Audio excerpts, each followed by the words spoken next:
ముఖ్యమంత్రి గారు దానికి ఒక కమిటీ ఉంది.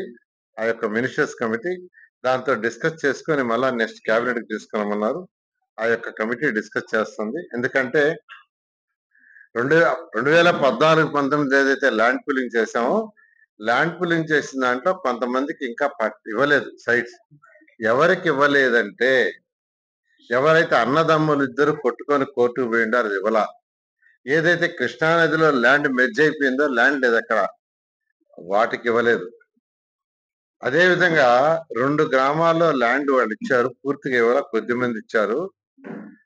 వాళ్ళకి తిరిగి ల్యాండ్ ఇవ్వాలంటే కమర్షియల్ రెసిడెన్షియల్ 2 ఒకేసారి ఇవ్వమని అక్కడ రైతులు యాక్చువల్ రిక్వెస్ట్ చేస్తారు. ఒక వర్గం ఇచ్చేయమంటున్నారు. మొన్న నేనే పోయి కూర్చొని యాక్చువల్ వాళ్ళతో మాట్లాడి దానికి ఒక సొల్యూషన్ ఇచ్చి వచ్చాను. యాక్చువల్ గా అధికారులు డిస్కస్ చేస్తున్నారు. రేపో ఎల్లుండో మళ్ళీ అక్కడికి పోయిన తర్వాత ఏం డిస్కస్ చేసేసి వాళ్ళతో మాట్లాడి ఆ 2 గ్రామాల్లో ఇంతవరకు ఎవరైతే ల్యాండ్ ఇచ్చారో పెనుబాక, ఉండవల్లి గ్రామాల్లో ల్యాండ్ కొంత ఇచ్చారు, వాళ్ళకి యాక్చువల్ గా ఆ సమస్యకు సొల్యూషన్ చేస్తున్నాం. ఆ విధంగా చిన్న చిన్న సమస్యలు ఉన్నాయి. ఆ సమస్యలన్నీ పరిష్కరించమని ఈ సబ్ కమిటీకి, మినిస్టర్ల సబ్ కమిటీని డిస్కస్ చేయమన్నారు. ఇవన్నీ కూడా 2-3 రోజుల్లో మినిస్టర్ల సబ్ కమిటీకి సబ్మిట్ చేసి నెక్స్ట్ క్యాబినెట్ కి తీసుకురావడం జరుగుతుంది. ఓకే.